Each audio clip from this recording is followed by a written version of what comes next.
Assalamualaikum anak-anak. Ayo kita lanjutkan belajar tema 7, subtema 3, peristiwa mengisi kemerdekaan. Muatan PKN kali ini akan membahas tentang mengetahui fungsi dan peran Pancasila. Ada apa saja ya fungsi Pancasila?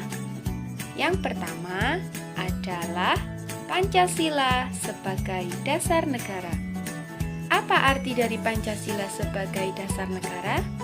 Artinya, Pancasila sebagai sumber dan dasar segala aturan hukum atau perundang-undangan yang berlaku di Indonesia.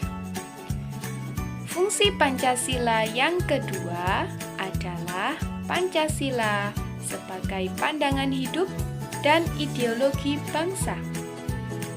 Artinya, Pancasila merupakan sistem yang ideal dan diyakini kebenarannya untuk diwujudkan. Serta Pancasila itu dalam kehidupan bermasyarakat berperan sebagai pemersatu bangsa. Fungsi Pancasila yang ketiga, Pancasila sebagai kepribadian bangsa. Artinya, Pancasila memberikan corak dan ciri khas yang membedakan antara bangsa Indonesia dengan bangsa yang lain. Kepribadian tersebut tercermin dalam sikap gotong royong atas dasar kekeluargaan yang ada di masyarakat Indonesia.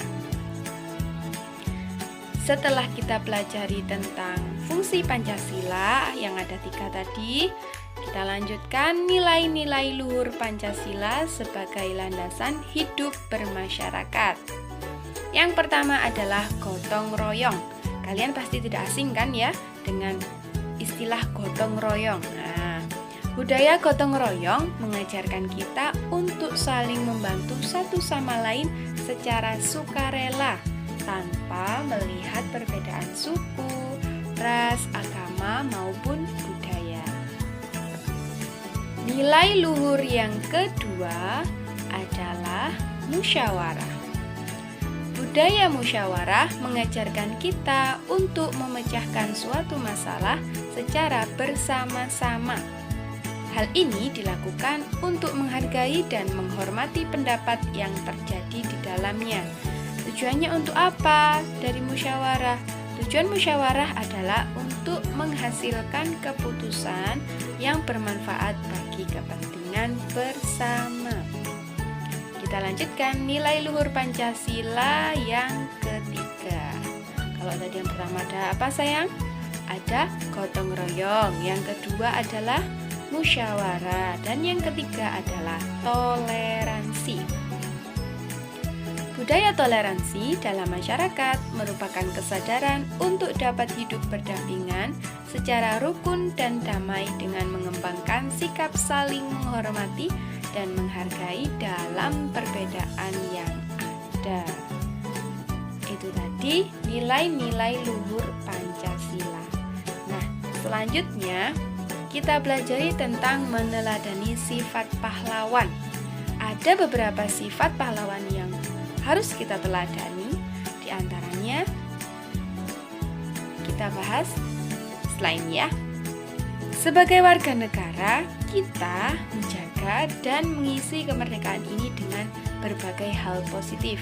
Nah, hal positif itu bisa dilakukan dengan cara meneladani berbagai sifat pahlawan dalam kehidupan sehari-hari. Contohnya, sifat pahlawan adalah 1. Berani. Ya, kalian tahu kan apa itu berani?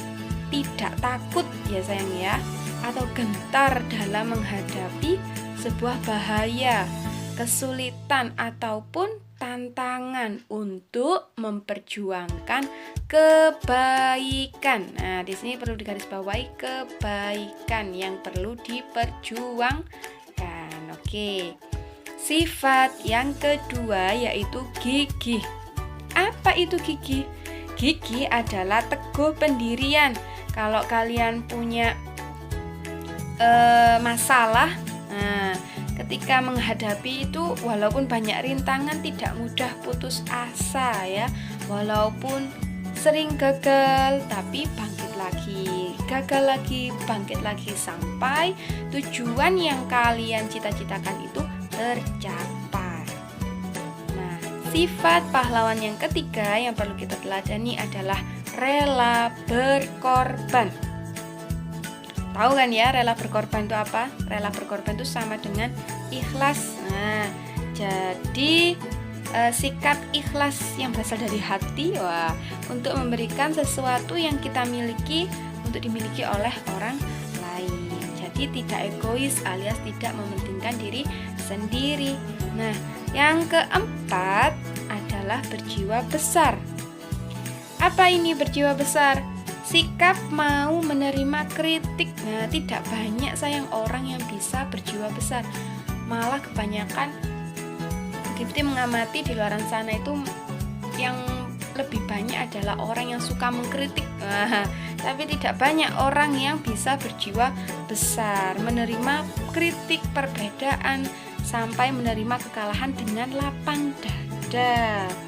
Kemudian ketika dia merasa bersalah, maka dia akan mengakui kesalahannya dan mencoba untuk memperbaiki kesalahannya dengan penuh tanggung jawab. Nah, itu tadi ya pembelajaran kita hari ini tentang fungsi Pancasila, kemudian nilai-nilai luhurnya Pancasila, dan yang terakhir adalah meneladani sifat pahlawan. Semoga bermanfaat dan terima kasih atas perhatiannya.